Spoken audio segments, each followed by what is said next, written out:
Hey everyone, I'm back once again with another book review. And well, today you may have realized that the lighting looks a bit different, and that's because I actually opened the blinds in this room.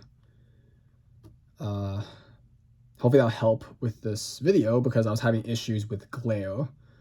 Because the book I'm showing, the cover is quite dark, so I kept having these issues with glare with the light, the lighting I have in this room with the lamp here. But anyways, with that being said, let's get to the video. And today is going to be a review for Spawn by Shaun Hutson. It was originally published in 1983 by Star Books, but this is a Warner reprint from around the 90s. And let's just show up this cover here in all its glory. I do have to say I like this cover quite a bit. I think it's quite nice, spooky, and it matches, what the book's about. And also I like the style of these books that Warner did. Was just like black cover with gold letters and such, because I just think they look nice. And also when you put them all together, because they did a bunch of Shaun Hutson books in this style, when you put them all together they look really nice together. But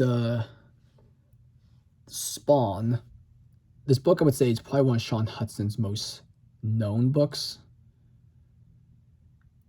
I would say his most known ones are, this is probably his second most known. I feel like his most known is Slugs.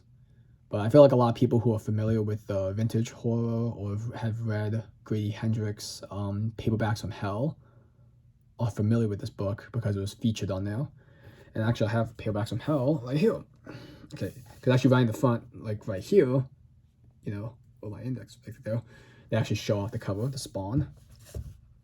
And also in the book itself, they show off probably the most famous cover of this book.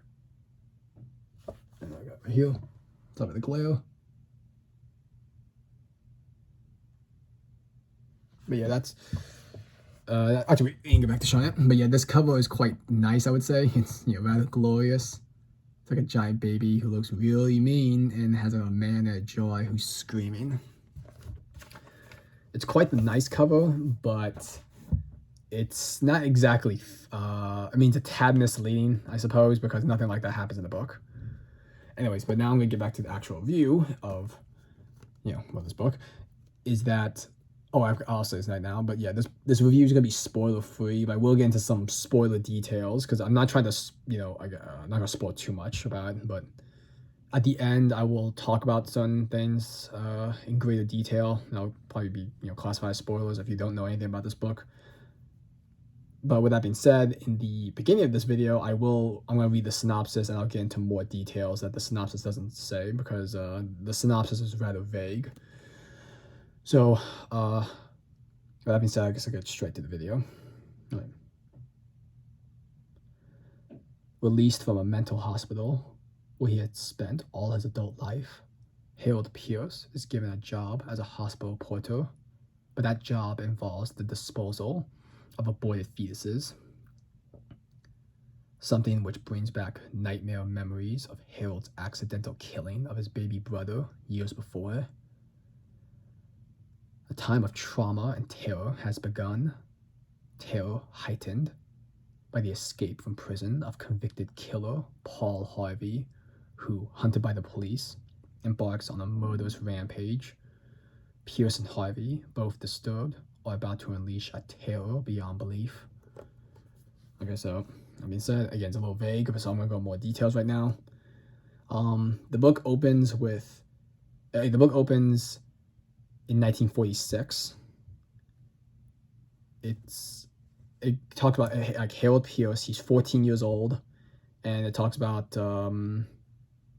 his bit about his family's background, about how his father was killed in Dunkirk 6 years previously. And well, soon after the death of his father, his mother started having men come visit the house, and basically they would give her money, which I'm sure you can guess for what, that sort of thing.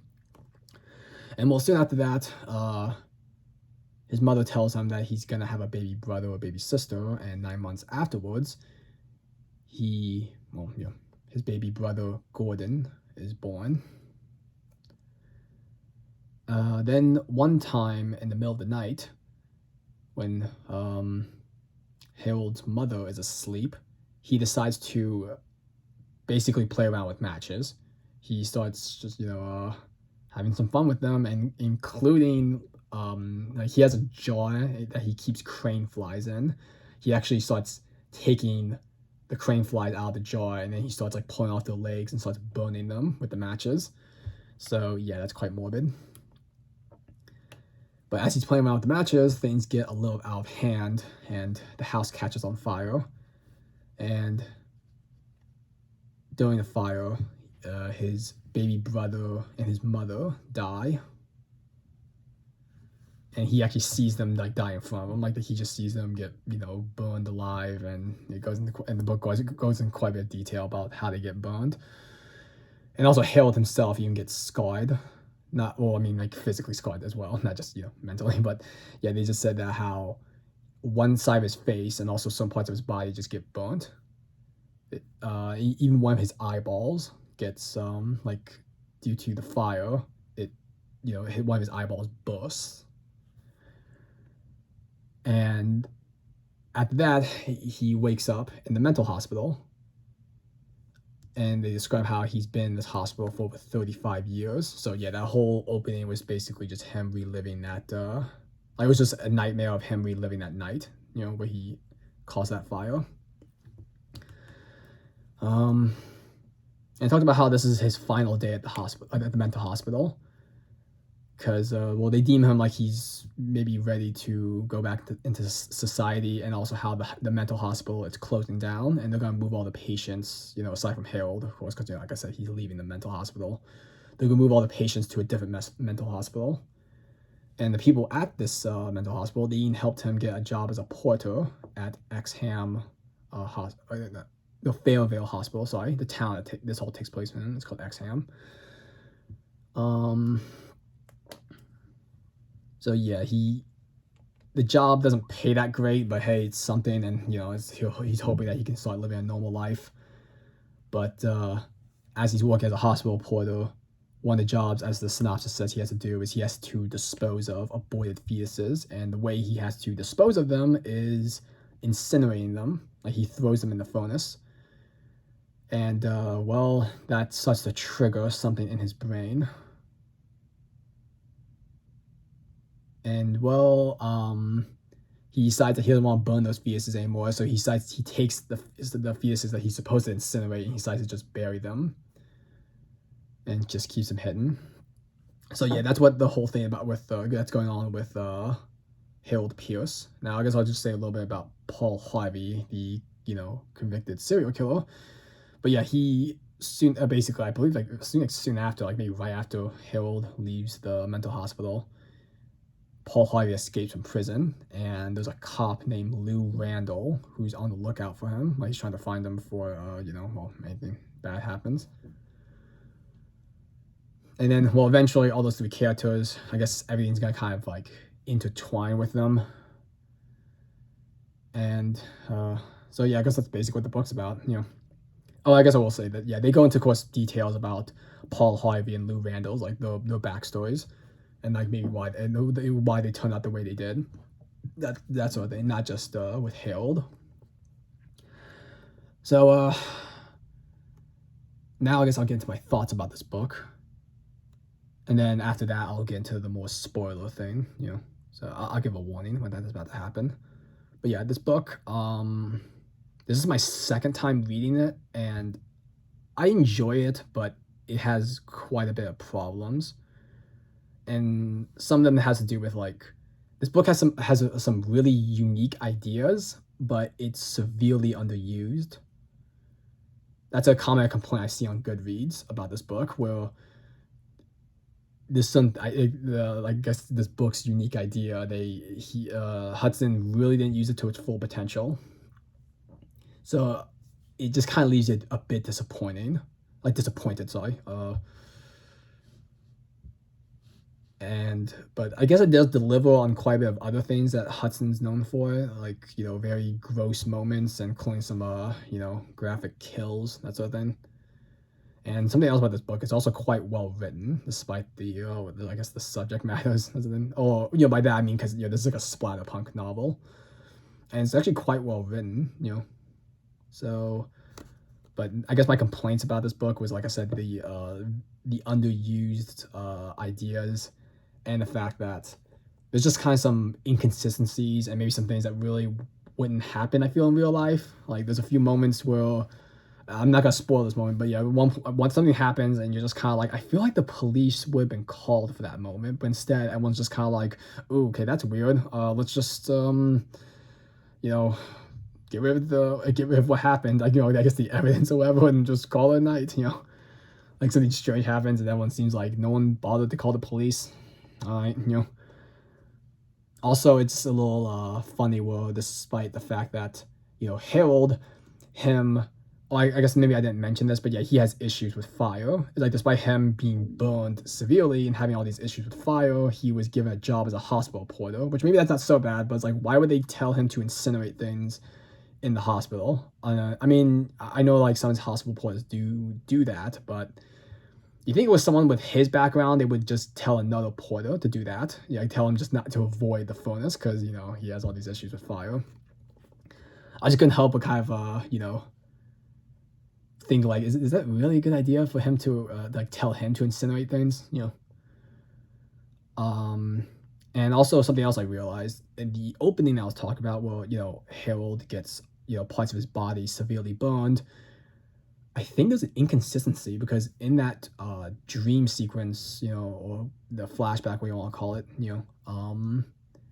it describes where like the right side of his body and face gets severely burned, including his right eyeball. Now that's the one that burst. But then later in the book, it said it was his left eye and the left side of his face. So I just couldn't help but notice that. I'm like, wait a minute, the like, am I missing something? Like, did I overlook something, or is it because that was just a dream, or is it because Shaun Hutson kind of he made a little inconsistency there? So yeah, I guess I'll say that's the. Oh wait, something else. This isn't so much a problem with the book, but I just thought it was like, I mean, it's a very very prevalent thing in these books. Anything by Shaun Hutson and anything splatterpunk, I feel in general.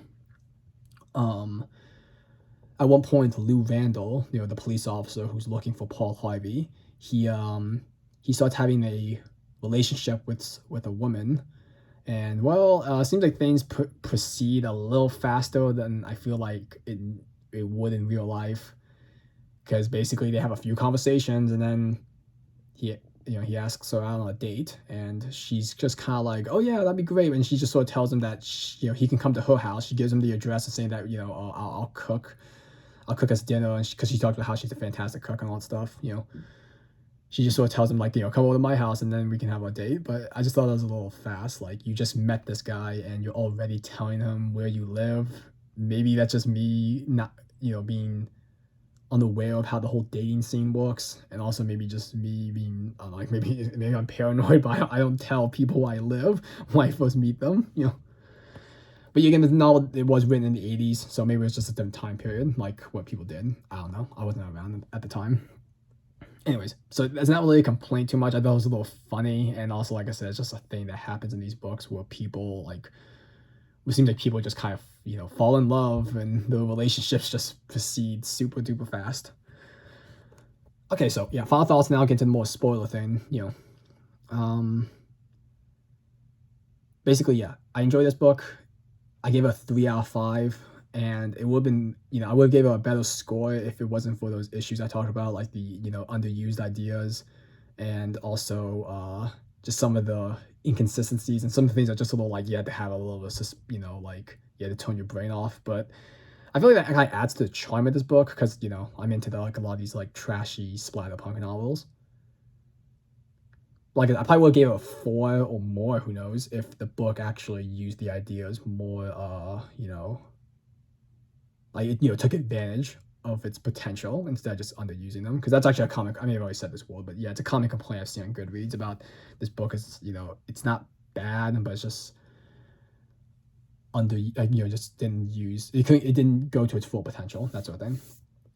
Okay, so yeah, that's my review. So now I'm just going to get into, like, I guess, a bit of the spoiler talk. If because I just want to mention, I guess, what is that underused idea if you're unaware, and why it's so, it kind of just makes me disappointed when I read this book.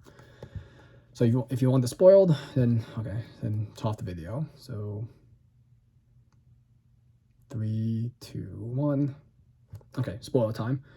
Okay, but yeah, this book is about the aborted fetuses that Harold has been hiding. They come back to life basically through some pretty silly means. Basically, a power line, gets disconnected. Like the power line just hits the ground where those fetuses are buried and electrocutes the fetuses, and they come back to life and they have supernatural powers, like I guess I think it's telekinetic. That's the word.